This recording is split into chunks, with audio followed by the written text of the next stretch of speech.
I'm excited this morning because we have a program that looks at how COVID impacted non-for-profits. And when I think of the nonprofit sector, that's pretty broad. So this morning, we have an opportunity to look at how it impacted programs for seniors, programs for youth as well as families. And then we wanted to switch it up a little bit, so we're going to hear about how it impacted the arts and theaters in our community. Joining me this morning is Carol Harms, the Executive Director of Senior Services of Central Illinois, Marcus Johnson, the President of the Springfield Urban League, and Gus Gordon, the Executive Director here at the Hoogland Center for the Arts.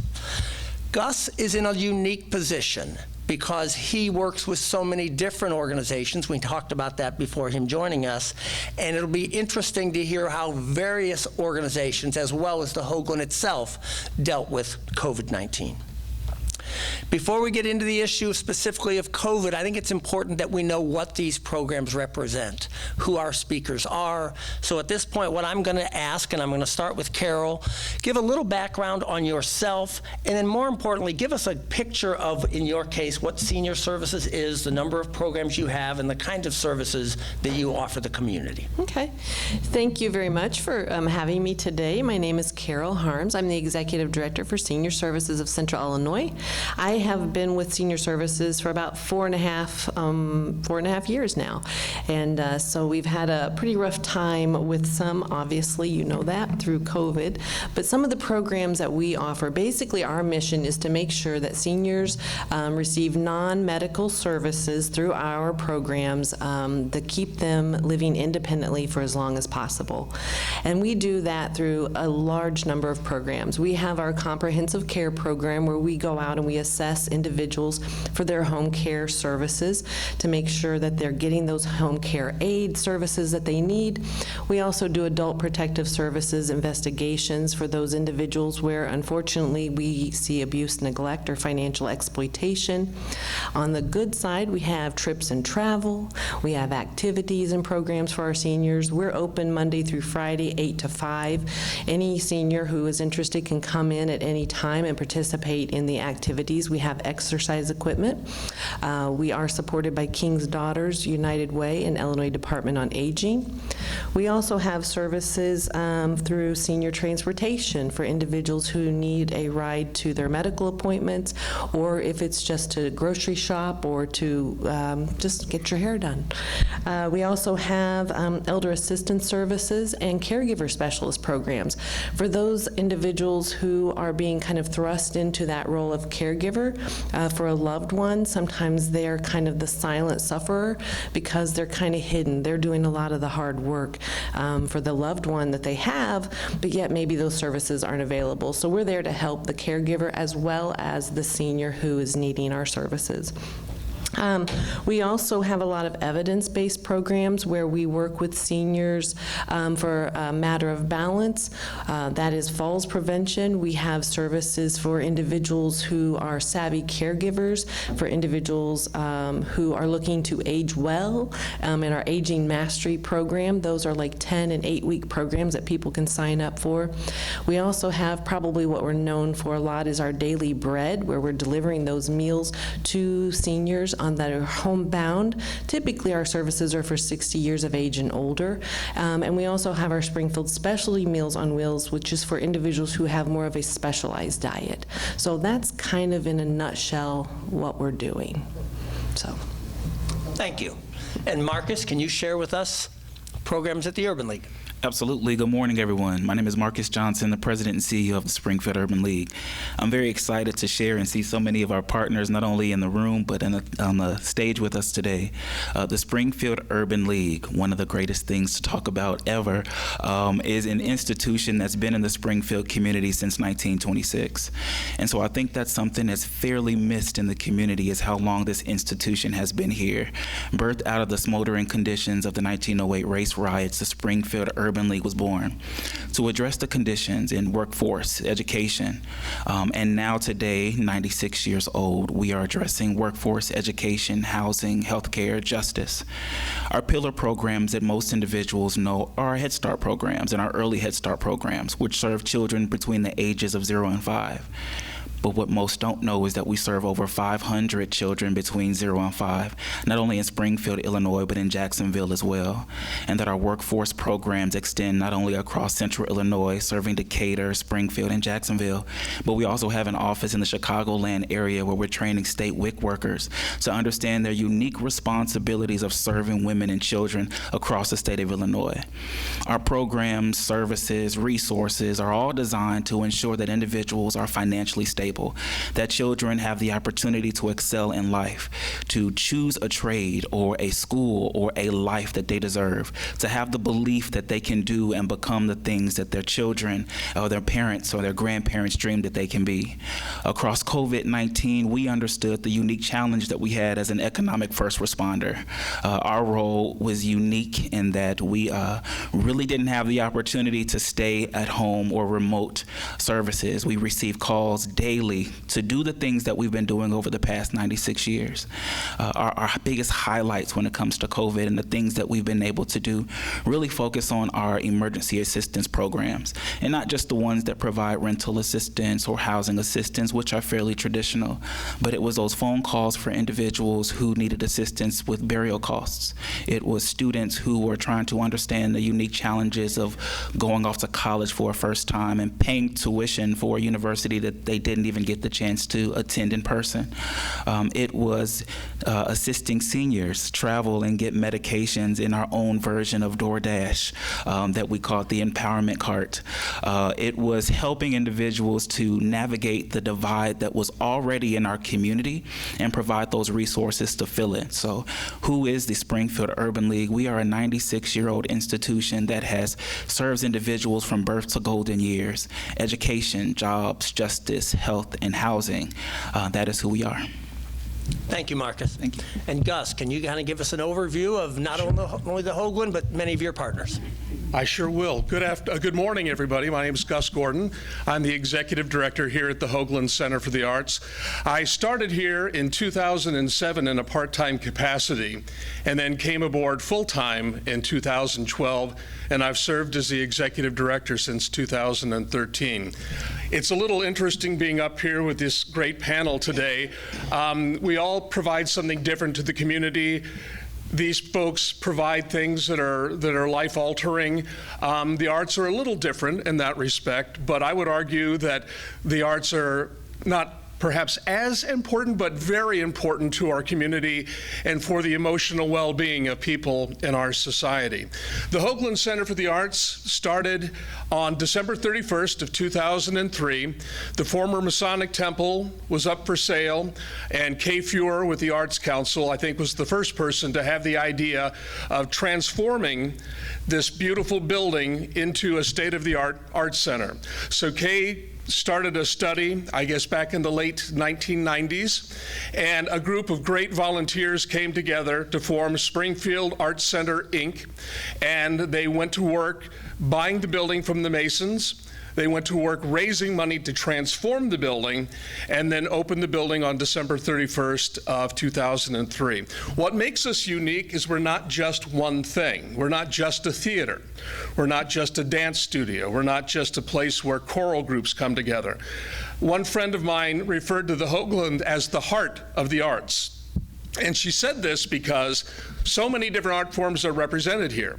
Visual art, orchestral music, choral music, folk dance, ballet, theater, musicals, concerts, the poetry with the Springfield Arts Council, Springfield Area Arts Council, film. So many different things are represented here. We have many different resident organizations. We have about 20 different groups, and each of these groups is their own individual organization with their own individual boards and their own own individual mission statements, and they're housed here at the Hoogland. And I think what we've accomplished over the years is to bring all these different groups together and help spread their visibility throughout the community, and become a central place, a hub, if you will, for arts activities in the community. One of the things that's the most important aspect of what we do is the educational aspect. Many of our resident organizations have programming for children, like the Springfield Theater Center's PAVE program, or the Copper Coin Ballet Company, or the Youth in Harmony that's put on by the Land of Lincoln Barbershop Chorus. So education is a very important factor, and our own Hoogland Education Department, which just started again last week, and we have almost 200 kids involved in the program, and it has been so rewarding to see these young people come back into the building after 2.5 years of spotty availability and attendance. Another thing that makes this interesting is we kind of straddle a line between professional and amateur. We do bring in some professional shows, but mainly this is about people who work 9 to 5, and then at 5:30 or 6 they come here and then they do what they love, whether it's singing, whether it's dancing, whether it's acting, whether it's playing an instrument. So this is where they come to share what's in their heart, and I think that makes us a very important place for the emotional well-being of a lot of folks in the area. Thank you. Thank you to all three of you. We certainly want to recognize the Citizens Club as one of your partners, one of your Yes, indeed. people that are here, and we enjoy that. Want to start, and I'll start with you, Gus, as you're talking about your programs. What were some of the greatest challenges that you now referenced 2.5 years ago? Right. When COVID started and you started dealing with that, what were the greatest challenges so many of your partners had? Well, I think with the arts, we were among the first to close and among the last to reopen because of this very reason, because we have people in a congregate setting. We can't have an auditorium full of 400 people in the middle of a pandemic. So we really had to shut our doors on Friday the 13th of March 2020. That was also the weekend with the Ides of March, so it was just a bad weekend altogether in hindsight. But it stopped everything. With the stay-at-home order, everything stopped. Truthfully, if you had asked me in early April of 2020 whether we would survive, I could not have answered that question. We were going to lose all of our earned income, and that's basically what we survive on. We have a few sources of income: ticket sales, rental, education classes, sponsorships, donations. We had a few grants here and there, but that was not something we were focused on, and that changed. We went from production mode to fundraising mode, and one of the most touching things that happened was we started receiving checks from our donors, unsolicited and sizable, and they would say, "Hey, I know this has to be tough on you guys. You've lost all your income, and I know that this is a big 80,000 square foot building that still has bills coming in." And so some of our donors came forward immediately, and that was amazing. And we are so grateful, and we're here today because of those donors. Then we started fundraising more in earnest with actual solicitations. People were saying, well, maybe you shouldn't ask right now because everyone's scared, but we learned that no, you can ask. They can always say no, and that's fine. But people did want to help, and we were so fortunate to learn that. Also, it finally made me get up and do something I should have been doing years ago, and that was learn how to write a grant. I had written a few small grants over my years here, but we really had to start doing that in earnest. So we, first off, we had a gentleman on our finance committee, Eric Flick, who works at Marine Bank, and he called immediately saying, "Hey, let's get you guys set up with a PPP." And I was a little oblivious to this, and I said, "Okay, thank you." And so Eric really got the ball in motion for that. Then we were able to receive that, and we started applying for other grants. The most recent one was the SVOG, the Shuttered Venue Operators Grant, which was a bit of a nightmare, but worth it in the end. It was very disorganized. Misinformation was coming left and right on how to apply, who's eligible, all of that, but it did pay off for us. We received around $300,000 to help us through that period, because our bills didn't stop, obviously. We did a lot of cutbacks. We kept the full-time staff on, the part-timers, the box office personnel, the security guards. We kept them on as long as we could, but we did keep the full-time staff on, and we just cut things to the bare bones. And we just changed our focus from producing. One of the things that an actor will say, or someone in the arts in general, is the show must go on. And I've learned you have to be flexible, and the show doesn't always have to go on. The world will still be there, and we can do the show another day. And that's been the main lesson, is we just have to be flexible. And we've had problems thrown at us every day for the past 2.5 years, all kinds of different things. And you just have to deal with it. And I have a favorite saying, and that is, this too shall pass. And usually it does. And again, we're here today thanks to many of you in this room right now, and many of the people watching, and we are very grateful for that. Thank you. Marcus, same question. Greatest challenges that many of your programs faced? Well, there were quite a few. As a nonprofit organization, one of the most challenging aspects of it is that we rarely receive dollars to build the capacity of the agency. So what does that mean exactly? Often we receive funding for service delivery and not for us to enhance our infrastructure, to buy equipment, desks, chairs, computers, technology. And so one of the biggest challenges that we had was transforming the 26 different programs that we have into programs that could still continue providing the necessary services that we offer the community. We are an economic first responder. That is who we were before COVID-19. That is who we are as we continue to adjust to what we still see as a shifting new normal, and as we prepare for the new challenges that we see, not only with monkeypox, but quite like the other things that are coming down the pike. But our challenges really were identifying the ways that we can bridge the gaps that were already there. How do we stop the widening digital divide between children in underserved communities? How do we equip children and families and re-equip parents in their role as the first teacher?